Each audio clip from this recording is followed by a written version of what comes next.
Hi, welcome to Tell Me Something Good. I'm your host, Mary Sampey. Today, I don't know, if you're from the area, you might know where I am. I am in the parking lot of St. Rita's. Now, check this out. They're getting ready for, I'm going to give you a few seconds to guess, because if you're from the area, you probably know. What is it? What is it? What are we getting ready for?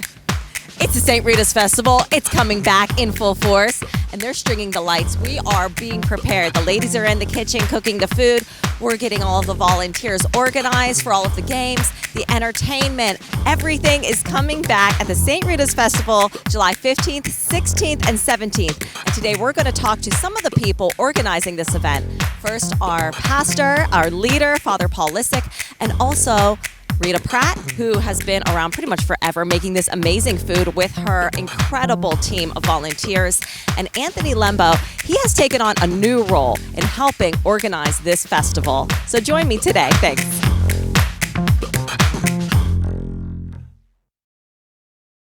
At Armstrong, we understand the importance of being connected. Connected to family, connected to friends, connected to the outside world. Our network enhances the quality of your education, business, and healthcare. It's monitored around the clock by engineers and maintained by technicians, all who take pride in delivering you the best possible service. Your broadband needs are critical, and we'll never stop working to maintain that connection.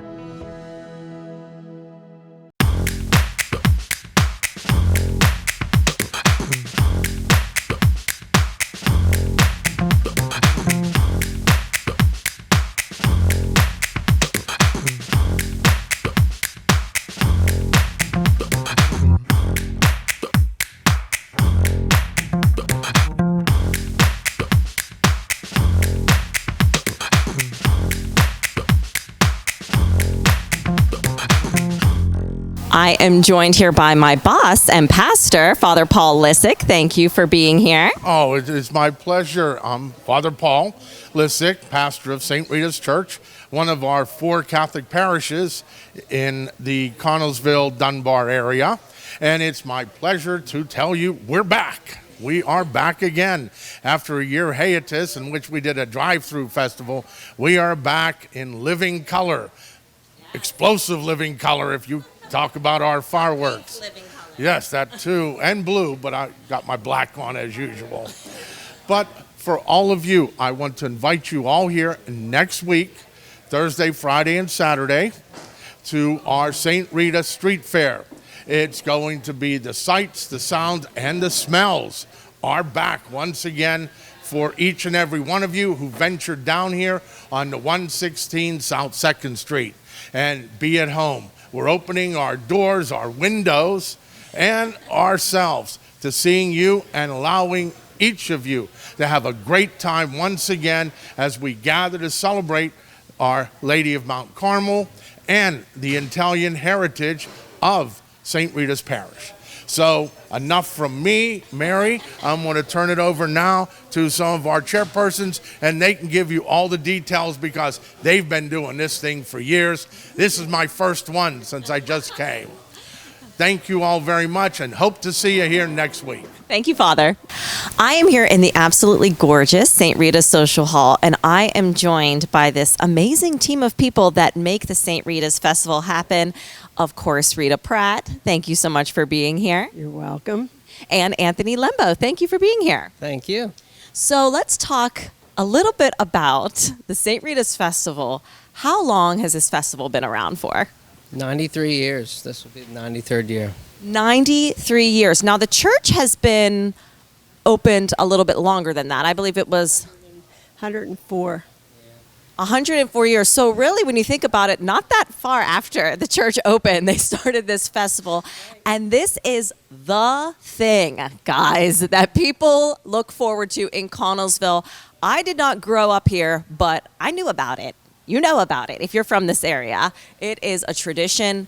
People love it. It is nostalgia. It's just, there's so many beautiful things about the St. Rita's Festival. But last year with COVID, we weren't able to have the kind of festival, but we did have it. So tell us a little bit about that, Anthony. It was a difficult decision to make, but we had a group of people that are highly involved in the fair come up with an idea that still provided the great food that these ladies work on every single day, and we did it in a drive-through, and people loved it. It actually worked out perfectly. Yes, so in that time of uncertainty, you guys really gave them that thing that people hold on to. And it seems like such a simple thing, but that food is something, and as we know, food brings people together. It is the heart of a lot of different families. And so, for us, it was kind of a no-brainer. We have to give people that food. So tell us a little bit about the food that you find. If you're like a special unicorn that's never been to the St. Rita's Festival, you don't know about it, tell us about the food. It's all about the food. Well, everything is homemade. We have homemade cavatelli. We have homemade manicotti. And last year we sold 1,200 pounds of cavatelli. Even though it was a drive-through, we sold out. We had 2,100 manicottis. We sold out of them. And we had 6,000 meatballs.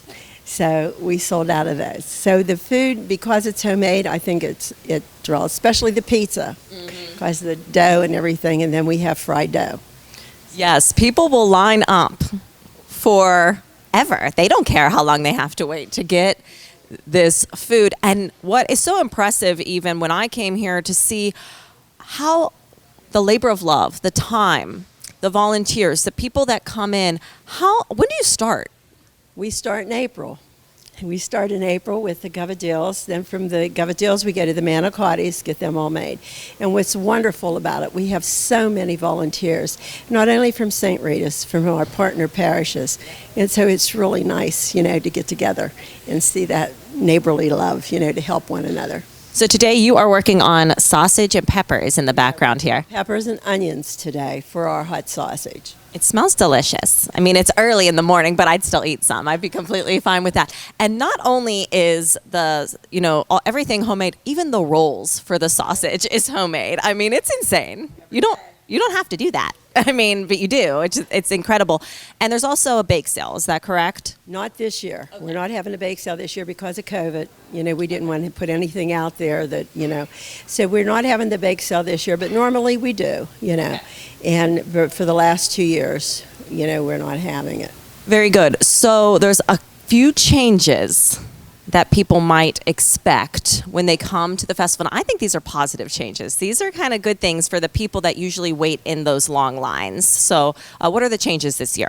Well, we put together a plan last year with the drive-through where we packaged the food inside. As we were cooking it, we'd package it and take it outside and then distribute it.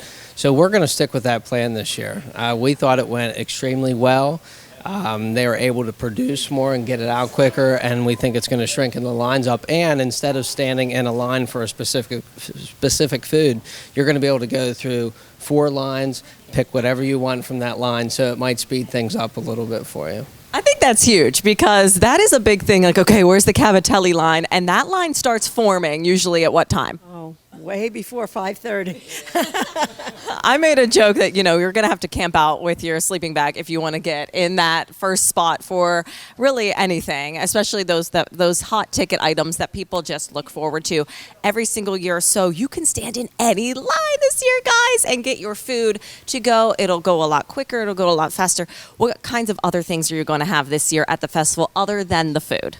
Well, just to jump back on the food real quick, fried dough and pizza will still be separate. Okay. It's all the other stuff that's going to be together. That was one of the biggest changes that we've made. Other than that, we're going to have hand sanitizer to be cautious about, COVID. It's still present.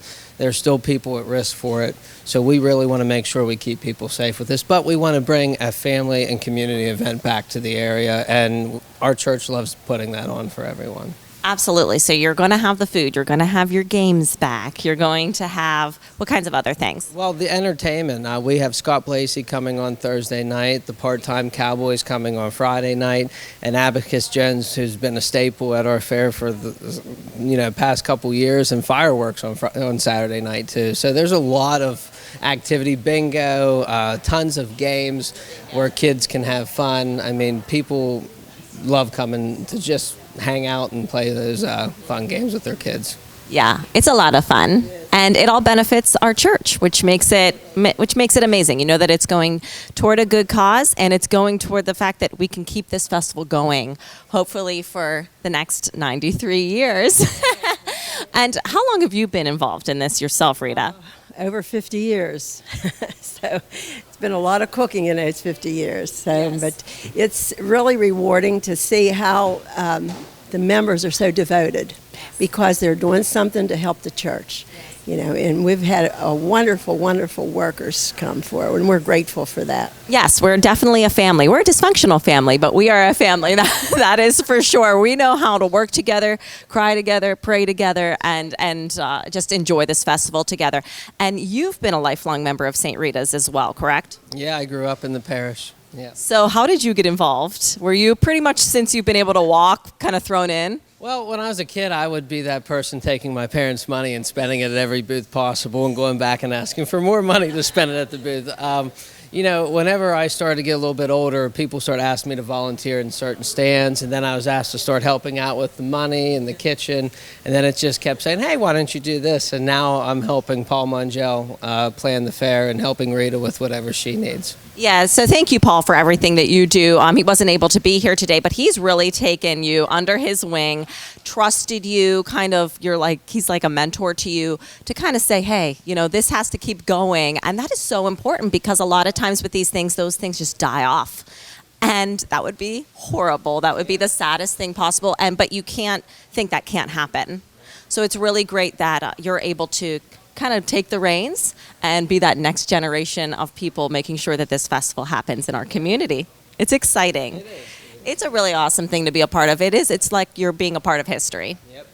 Yeah. So thank you for all you do. Thank you for being here today. And we will see you at the festival on the 15th, 16th, and 17th of this month in July from 5:30 to 10. Is that correct? All right, be here. Be here early for those lines. Thanks again. Thank you, Mary. Thank you. Thank you so much for joining us today on Tell Me Something Good. I'm Mary Sampey, and I think right about now I'm going to get my sleeping bag ready to get ready for the St. Rita's Festival again next Thursday, Friday, and Saturday night, July 15th, 16th, and 17th from 5:30 to 10. Be here. Don't miss out on this great chance to celebrate our community at the St. Rita's Festival. See you then.